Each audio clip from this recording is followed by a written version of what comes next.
네, 이번 시간에는 CVM이 실제로 어떤 절차를 거쳐서 수행되는지를 간단히 소개를 하겠습니다.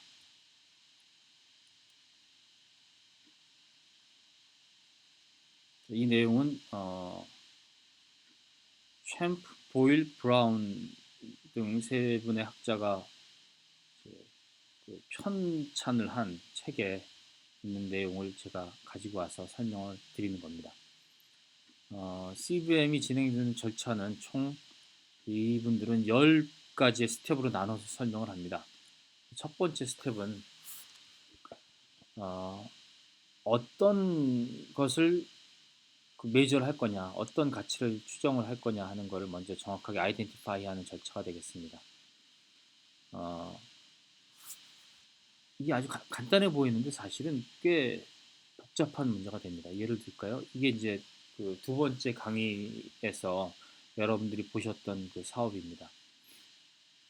어떤 하천을 복귀공사했던 것을 다 뜯어내고 다시 생태 복원을 하는 그런 사업인데, 이 사업 자체는 명확하게 어떤 사업이다라는 것이 이제 명확해집니다. 근데 이 사업으로부터 얻을 수 있는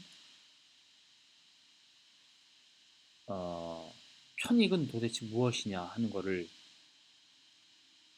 잘 생각을 해야 되는 거죠. 사업으로부터 얻을 수 있는 편익은 뭐 자연 경관의 편익이 있을 거고요. 그 다음에 뭐그 하천의 질이 좋아지면서 발생하는 편익이 있을 거고, 거기가 뭐그 어류나 이런 것들이 살게 되는 거고,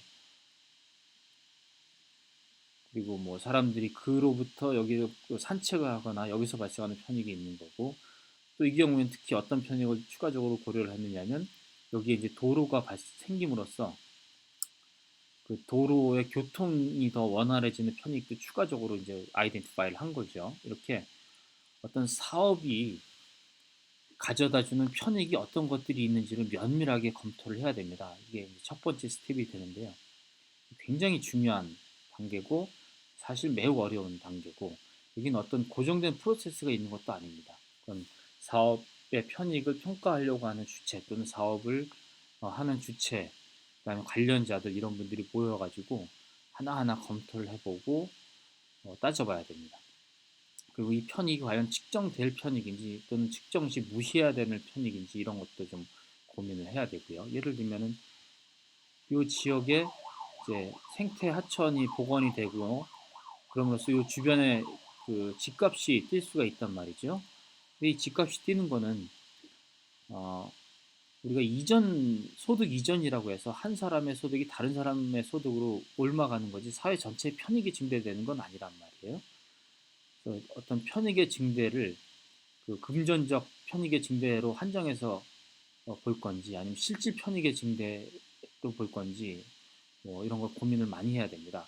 일반적으로는 그 이전 소득 이전이나 가치의 이전에 의해서 발생하는 편익의 증대는 무시를 하죠. 이거는 그 편익이 사회 전체 편익이 증대한다기보다는 한쪽에서 가진 편익이 다른 쪽으로 이전되는 거니까요. 그래서 사회 전체의 편익이 증대되는 것만을 찾아내려고 합니다. 자, 그렇게 해서 첫 번째 단계에서 어떤 편익을 우리가 가치 측정을 할 거냐 하는 것을 면밀하게 검토해서 알아내게 되면, 그 다음에는 누구의 가치를 측정할 거냐라는 걸 고민을 해야 됩니다. 지난 시간에 제가 상관없는 주체, 관련 없는 주체라는 얘기를 했는데, 이 관련 없는 주체를 배제하는 단계가 바로 두 번째 스텝이 됩니다. 다시 이 사업으로 돌아와서 이 사업의 편익은 직접적으로는 이 천변 주변에 있는 사람, 그리고 이 천을 이용하거나 이 도로를 이용하는 사람으로 국한이 될 필요가 있습니다. 이제 여기가 지방이란 말이죠. 서울이 아니고 지방인데, 어, 우리나라 같은 경우에는 여기 사는 사람, 이게 이제 지방에서 발생되는 사업이라고 해서 편익이 지방으로 국한될 거냐를 생각을 해보면 좀 아닌지 좀 다시 생각해야 될 문제가 있어요. 이 지역에, 이 천 주변에 에, 부모님이 사시는데 본인은 서울에 사는 이런 어떤 사람을 생각을 해보죠.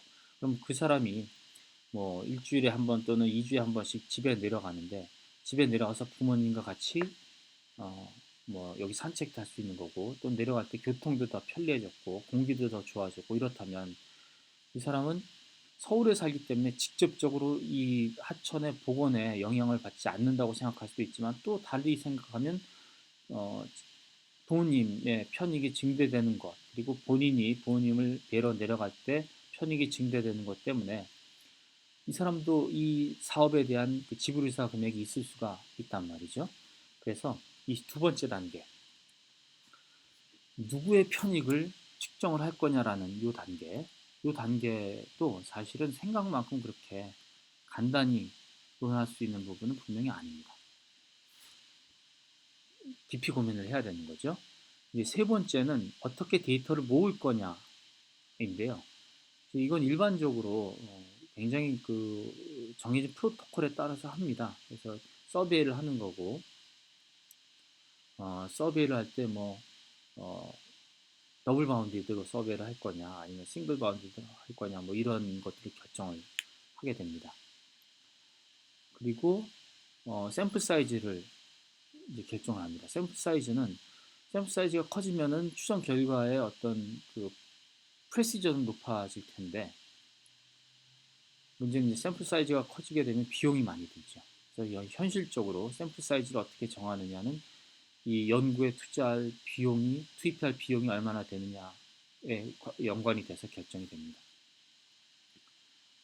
그럼 이제 마지막으로 그 다섯 번째 스텝은 이제 서베이를 할 때 요 서베이 용지 또는 서베이를 하는 사람들에게 어떤 내용을 교육하고 어떤 정보를 집어넣느냐 하는 걸 결정을 합니다. 그래서 이걸 결정을 하게 되면은 어떤 아이템을 밸류를 할 거냐. 그렇죠? 여기 보시면은 이제 어, 생태하천을 복원을 하게 되면은 어, 뭐 하천 본래 모습을 복원하게 되고 역사나 문화, 생태 쪽에서 어떤 이익이 있고 뭐 교통 흐름에서 이렇게 달라지고 이런 내용들을 우리가 그 1단계에서 면밀하게 검토해서 알아냈단 말이죠. 그거를 잘 기술을 하는 게 스텝 5.1이고요.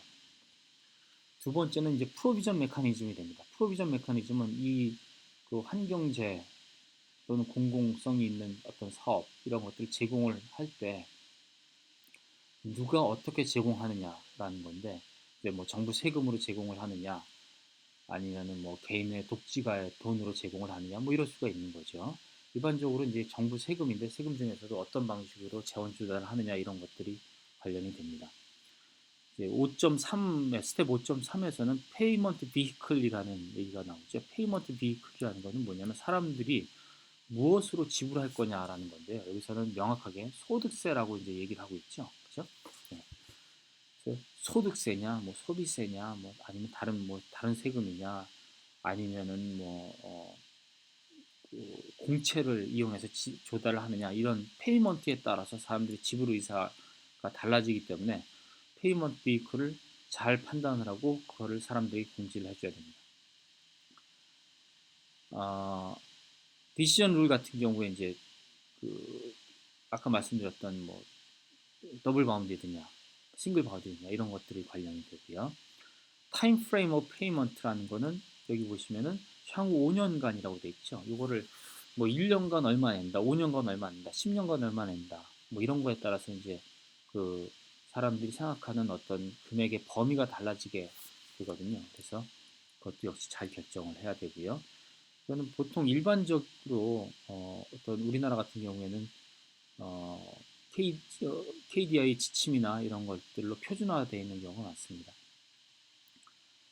그 다음에 include, substitute and budget constraint reminders라고 되어 있는데 이거는 뭐냐면요.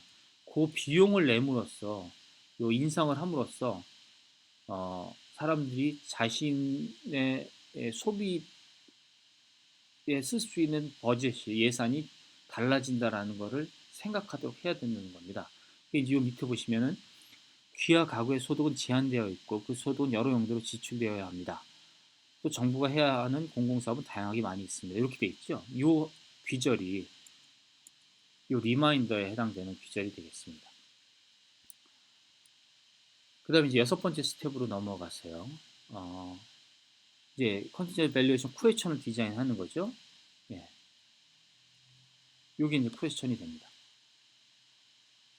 이런 실제로 질문을 어떻게 하는지 뭐 퀘스천 하고 나서 이게 어떤 식으로 연결되고 어디로 가고 뭐 이런 것들을 디자인을 하는 거죠. 그 다음에 여기 보시면 중요한 게 이제 그 영원에 대한 응답을 선택할 수 있도록 퀘스천을 만들어야 된다는 겁니다. 그래서 여기도 보면 전혀 지불할 의사가 없으십니까? 라는 응답이 있죠. 예, 이게 이제 그 6-2번 응답이 되고요.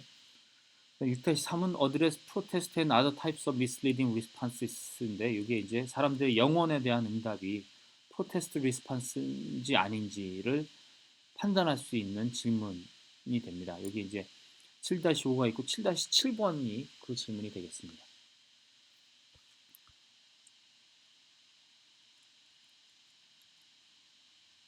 그리고 나서 이제 스텝 7은 이제 auxiliary question인데요. 요거는 우리가 통계 분석을 하기 위해서 응답자들의 특성을 알아내는 그런 분석이 됩니다. 여기선 지금 안 나와 있는데요. 이 설문 뒤에 보면은 나이가 몇이냐, 뭐 성별이 어떻게 되느냐, 거주지가 어떻게 되느냐, 소득이 어떻게 되느냐 이런 그 부가적인 질문들이 이제 잔뜩 있습니다. 그리고 이제 스텝 8은 뭐냐면요. 이건 프리테스트라고 하는데 이걸 한번 생각을 해보세요. 여기 보시면은 제시 금액을 제시를 해야 됩니다.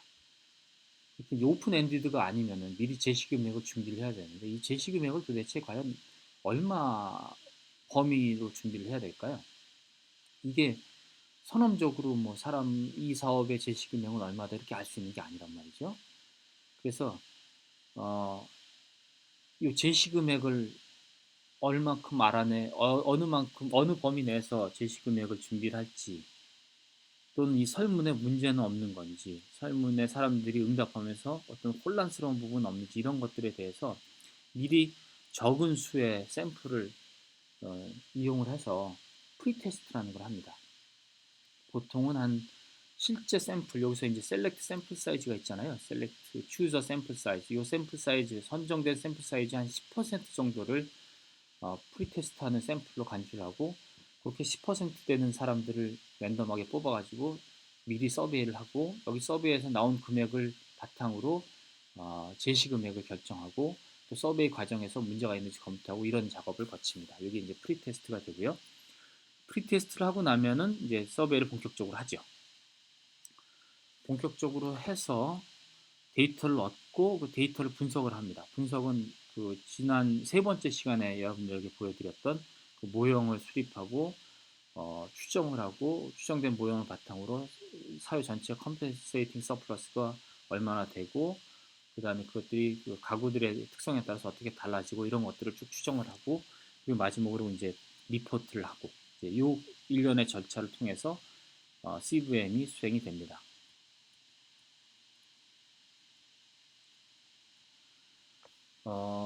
CVM 이외에도 비시장 재화에 대한 그 가치 추정 기법은 많이 있습니다.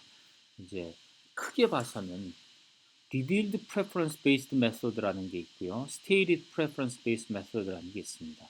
Revealed Preference Based라는 건 실제로 사람들의 행동이 행동으로부터 데이터를 얻어내는 또는 행동에 대한 설문으로부터 데이터를 얻어내는 기법들이고요. 여기에는 트래블 코스트 메소드나 뭐 헤도닝 모델, 그다음에 디펜시브 비헤이버 메소드 이거 회피 비용 모형이라고 부르는데 이 회피 비용 모형, 그다음에 substitution 메소드라는 건 기존에 있던 비슷한 것들로부터 얻어낸 것들로 대체해서 뭔가 추정하는 뭐 이런 기법들이 되겠습니다. 이런 기법들이 revealed preference 메소드가 되고요.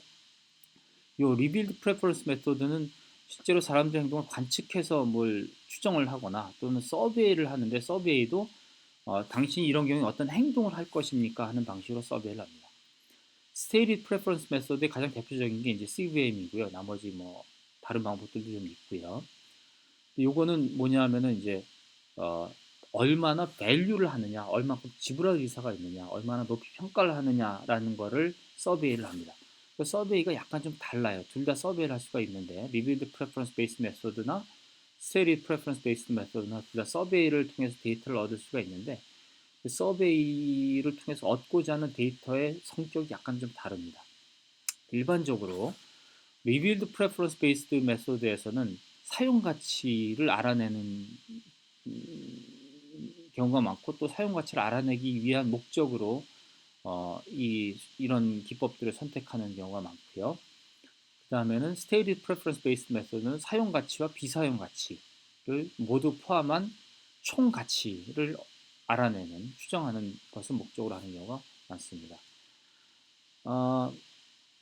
요건 이제 여러분들이 한번 읽어보세요. Even under optimal conditions, 최적의 상황에서도 inferring values for non-market good is difficult and requires thoughtful analysis.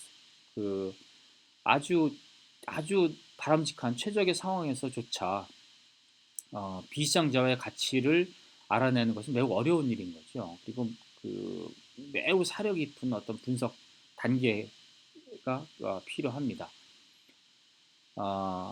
The non-market valuation practitioner needs to understand this concept before handling into the field. 그래서 이쪽 분야에서 뭔가 이제 그 프랙티셔너로서 일을 하는 사람들은 이런 여러 가지 관점들, 뭐 이론들 이런 것들을 굉장히 잘 알고 있어야 됩니다.